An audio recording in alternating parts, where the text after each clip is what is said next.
Brace yourself for a scandalous roller coaster ride. The Bombay Company was a mall-based chain of stores that sold ready-to-assemble furniture and decorative accessories that were antique replicas. And in October 1994, things took a turn when Robert Norse and his wife Alexandra walked into a New Orleans Bombay Company store location. For most of 1994, the Bombay Company was posting record sales. It looked like there was no limit to its success. The Bombay Company began in New Orleans in the 1970s, so I'm telling you about a special moment at a very special place. The company was holding a floor model clearance sale and getting ready to put out their Christmas items. The sale was going a little too well. Bombay furniture was selling so fast that lots of floor samples were gone and the store was half empty. I should tell you that Bob Norse is the CEO of Bombay Company in 1994. Just remember, he's the king. His wife is the queen, and they got to be the richest royal couple from the Bombay Company. In the past 3 years, he and his wife got paid more than $5 million. They also got about $660K in executive benefits, give or take a few thousand. They made more money from betting on the company's stock price. They had more than $14.6 million in gains. They were both millionaires, and their trip to the Bombay store in New Orleans should have been like a second honeymoon. So the king got about halfway into the store and yelled, "What the is going on in here?" He scared the customers. He's a big 6'6" tall guy. He saw a stockroom employee wearing a baseball cap. Bob grabbed the guy's cap and shoved it into his chest, telling him this isn't a baseball diamond. Next, he goes to pick on the store manager, who was on a phone call with a new employee. "Get off the phone," Bob yelled at him. Lots of customers were ready to leave the store and said that they'd never shop at Bombay again, especially when they found out that Bob was the king of Bombay. A lawyer tried to help the stock boy and told him he could sue the company from what the lawyer saw. All Bob saw was a half-empty store and a sloppy-looking worker, which wasn't up to par, and that set him off. Behind the scenes, Bombay's profits were going down. Employees kept running away from Bombay, and there weren't a lot of new products to keep the shelves full. Bob and his wife had spent 15 years growing Bombay from one Canadian store location and a couple of shops in New Orleans to 450 stores all over North America. Bob Norse can act out when he doesn't like what he sees. Money trouble came in February of 1994 when the Bombay Company reported financial results for the quarter ending December 31st, 1993, which was last year's Christmas season. The company, as expected, put up big numbers, with earnings per share rising more than 50% from 26 cents to 40 cents. But Wall Street wanted 41 cents. That 1 penny gap sent Bombay's stock price tumbling down. Bob was not happy about that. "I'm sure all your stocks are doing well, sir. After all, you chose them." Well, let's get out the old stock ticker and have a look. Here's where I stopped checking it last time, September 1929. Oh no. He blamed his next in command for putting too many things on sale. He said, "If you guys hadn't spent so much money on promotion, we would have made that extra penny." And the second in command snarked back, "Bob, how do you think you got that 50% increase in the first place?" So things were getting heated up until May of 1994, when Bombay had its annual one-day customer appreciation sale. Think of this as the double up sale, because it got bigger every year and doubled the sales last year from the year before that. So they sold $13 million on one day and raked in a profit of $5 million. That was the most Bombay had ever sold in one day. Everybody in the kingdom of Bombay was happy and wanted to celebrate. This kind of ticked off King Bob. He made it clear that this won't happen again. Well, neighbor, I see you've got your running shoes on. That's a good thing. He wanted customers to pay more for Bombay's stuff and didn't want to lower any prices on any day. He was going to get payback, but he was going to wait until after he got his trophy as the best CEO for the year in 1994. And in January of 1995, King Bob decided to close all Alex and Ivy stores, even though it cost $40 million. He shut down an entire brand of stores that Bombay owned 100%. In 1995, half of regional managers quit, 1/3 of district managers and the chief merchandising officer left the company. 1995's customer appreciation sale in May was limited to select customers. Bombay had a royal mess on its hands. There was only one way to stop King Bob from destroying the Bombay Company. Bombay's board of directors fired Bob and his wife in September 1996. They kept getting severance pay for a while. Things seemed to get a lot better real fast after they left. Bombay flipped a $4.4 million loss from 1996 into a $7.3 million operating gain in 1997. This was with flat sales and 12 fewer Bombay store locations that had closed. On paper, the company saved $4 million in rent by shutting down a dozen stores and also by cutting off another $10 million of expenses. The balance sheet was looking clean and pristine. You might think this is going to be the end of the drama, but look out because it's just getting started. You'll want to see my next video and watch what happens when the chief financial officer leaves Bombay. Rewind to 1975. The Bombay Company got its start in New Orleans, where it was started by a guy named Brad Harper. He wanted to sell small pieces of furniture through the mail, just a few mahogany-stained replicas of some antique furniture that would have been common in the 18th and 19th centuries in England. Brad was a genius and figured out that he could sell accent furniture like plant stands, end tables, and butler tray tables without opening a physical store. Keep in mind, this is way before the internet. He got stuff custom made and imported it from Asia. He put ads in upscale magazines to find the right customers for his business. Here's a trivia fact. Bombay Company was supposed to remind people of the glory days of the British Empire at its height. However, most people miss the reference. They still bought the furniture anyway. When orders came in, Brad would ship them out in small packages. The customers put their own furniture together. Nothing too crazy. Most often, all the customer had to do was screw the legs on a table. Before it was owned by RadioShack, and at the end of the 1970s, the Bombay Company was racking up annual sales of about $1.5 million, and it had a few dozen pieces of accent furniture advertised in different magazines. But even with $1.5 million of sales coming in, the company was losing money. There were some early problems. The quality of the products varied a lot, and some of Bombay's overseas vendors in Asia turned out to be flaky or even sketchy. At the start of the 80s, the Bombay Company's growth hit a brick wall, and it really had limited growth potential because it was only a mail-order catalog business. So, Brad meets this business guy from Canada named Bob. Officially, his name is Robert E.M. Norse, who was a Canadian entrepreneur. He's a key figure in the company's past. Brad and Bob hit it off, and in 1979, Brad signed an agreement with Bob to let him start selling Bombay Company products in Canada. This was a pretty sweet deal for Bob because he got the entire Canadian market for $1, and he only had to pay a 4% royalty on Canadian sales. Bob knew that Canadian mail order sales were low, so he turned the Bombay Company into a superstar mall store. In April of 1980, the first Bombay Company store location opened in Toronto at the Eaton Centre Mall. This happened to be the most popular mall back then. Bob had figured out that the Bombay Company needed 3 things for the first Bombay concept to work: value, fashion, and instant availability. As long as the products were made in Taiwan and other East Asian countries, he could rely on getting low-cost inventory, and royalties could be paid after the item sold, so he didn't have to pay 4% up front. Bob goes all out to make his store the most fashionable in the mall. He wanted to hook his customers from the mall by luring them in to this uniquely designed Bombay Company store layout that was unlike any other store.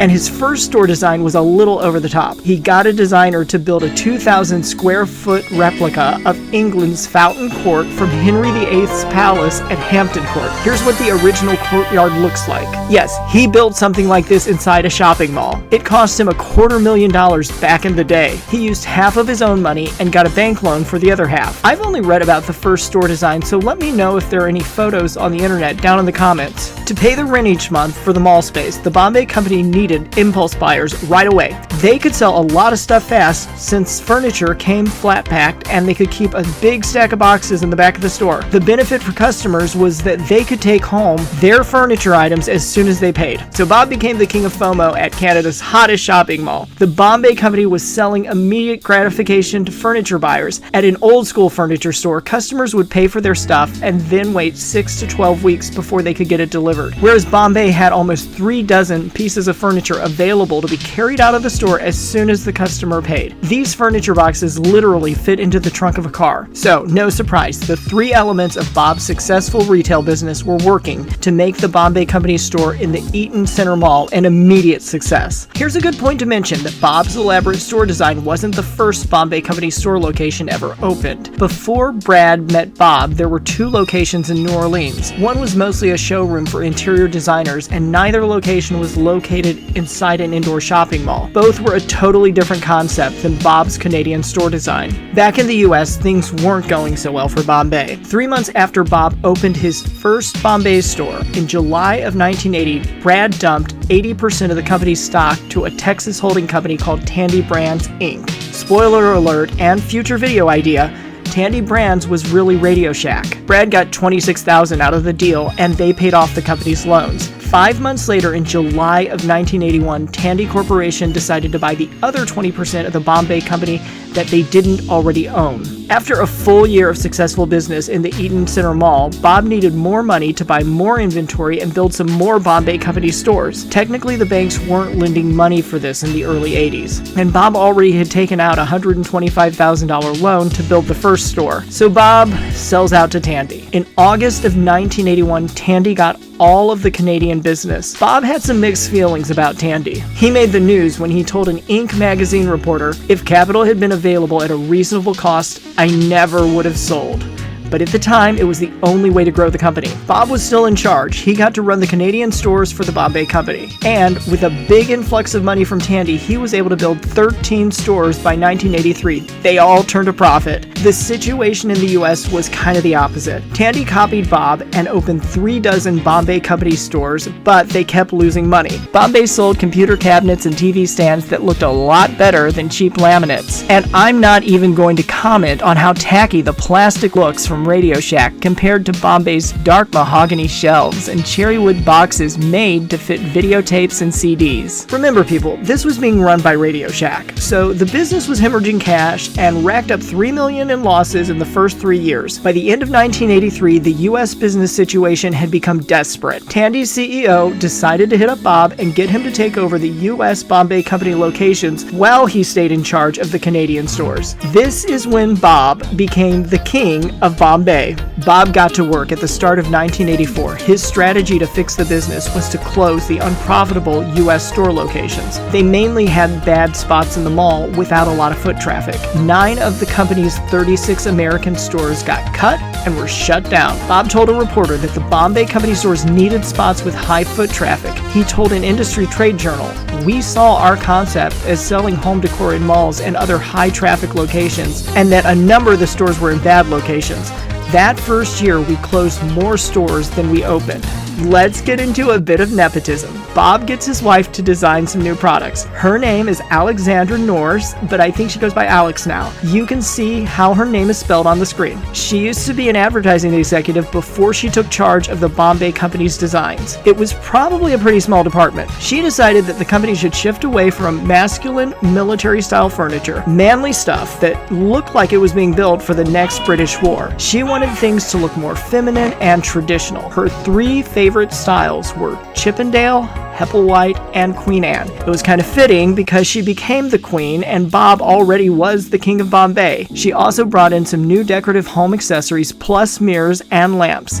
She even had printed fabrics made for interior decorating. She was hustling. There was a constant flow of new products sent to their store locations. The Bombay Company started mailing 7 different catalogs a year to show off their new stuff. In 1984, the Bombay Company started opening more stores again. They hit up Tandy, aka RadioShack, for a loan. They managed to stop sliding downhill in 1984, even though they lost another $3 million that year. Things turned around pretty fast. Halfway through 1985, the Bombay Company was back in the black, making a profit of $500,000. With some extra cash in the bank, the Bombay Company began to step up its plans to open up more new stores. It picked parts of the United States where traditional furniture was still popular in people's homes. They decided on the Mid-Atlantic states, Midwest, Southeast, and the Pacific Northwest. This is when Bombay Company stores started growing like gremlins. In 1986, the company had 75 different locations and brought in a $2 million profit. and more stores kept popping up. So in 1987, the number of Bombay Company stores was 114. In the late 80s, between 1988 and 1989, the Bombay Company went into the Sun Belt. They set up stores in Los Angeles and South Florida. These stores were a little different because the outside architecture had to blend in with other nearby buildings. Here's what Alex said to a magazine reporter. "We have to be careful." This was in 1989. "We always wondered about the Sun Belt, but our Southern California stores and our store in Palm Beach are going gangbusters." By April of that year, the Bombay Company had opened a total of 190 mall store locations, and they were bringing in $79 million a year, which was on top of the $55 million from 1988. Now, Bombay was ready to take on some 90s design trends. The company experimented by selling new products with neoclassical styling, which they thought would complement its other Georgian and Victorian products. They didn't stop with new product designs. In September of 1989, the Bombay Company went big for the Big Apple. They put their flagship East Coast store on Madison Avenue in Manhattan.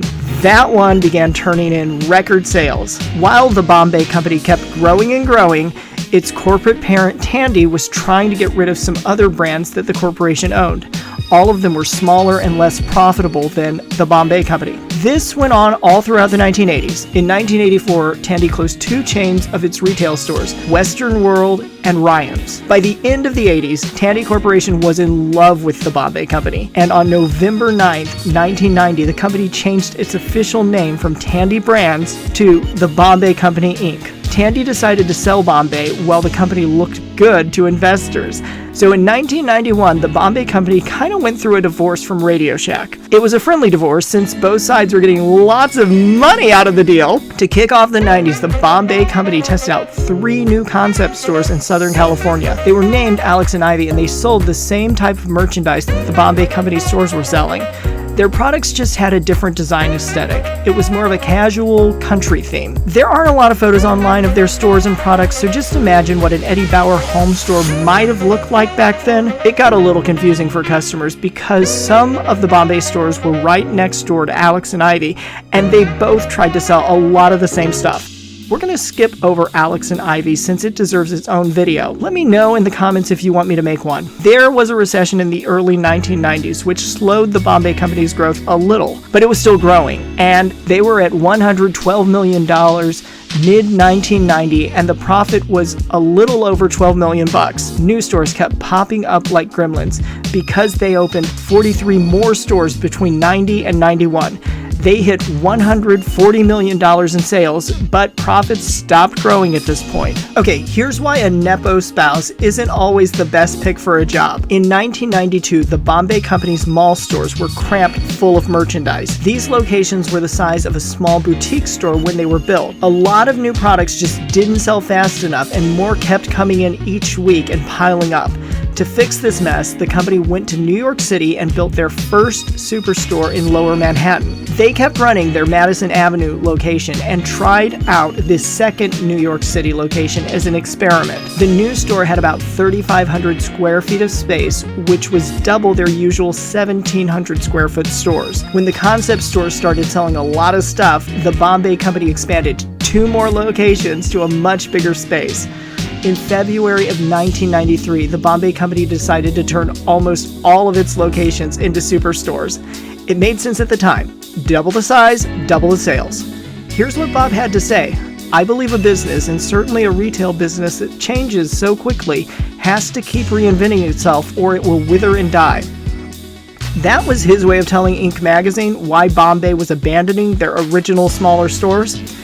By the end of 1993, the Bombay Company had opened 100 superstores, so the size of their locations was doubling. They moved fast and decided to add 50 more superstores every year. In November of that year, the company opened its 400th store. 26 of those were Alex and Ivy locations in some different states. Added together, both chains had $232 million in annual sales with a profit of $16 million. The business world noticed Bombay's success, and Robert E.M. Norris was named Entrepreneur of the Year by Inc. magazine in 1993. He won another business award the next year as Ivy Business Leader of the Year for 1994 from Ivy Business School, which is located in Canada. Christmas in 1994 was pretty sweet for Bombay. They used their holiday cash to experiment with different Alex and Ivy store designs, even though it was only 5% of their business. In January of 1994, the company upgraded its computers to speed up sales and keep better track of their store inventory levels. They started building a fourth warehouse in Atlanta to hold some of the extra inventory needed for their superstores. They already had 3 other warehouses in Texas, Pennsylvania, and Canada. Around this time, the Bombay Company decided to join a new TV shopping network called Catalog One. That was created by Time Warner Entertainment and the catalog company Spiegel. Catalog One was on the air for about a year. It didn't do much for the company, but Bombay didn't need it to grow. Nothing could slow down or stop Bombay's success or stop it from growing. Even with bad weather across the U.S. at the start of 1994, the Bombay Company continued to post strong financial numbers and to open new stores at a quick pace. The Bombay Company was well positioned in the mid-90s to continue its dramatic growth into the next millennium. This is where the story ends for now. Things are going to get juicy in the mid-90s, and the company had some pretty outrageous maneuvers. They tried a few tricks that were going to backfire. Betrayal seeped into the company and reached the executive floor. Finger-pointing over big mistakes will leave you shocked. You won't believe who was to blame for the company's biggest problem that led to a downward spiral. And no, it wasn't RadioShack. Prepare for an extreme roller coaster ride that's just about to start. You'll want to see all of the boardroom drama unfolding while the Bombay Company goes into bankruptcy and attempts to rebuild itself in the years ahead.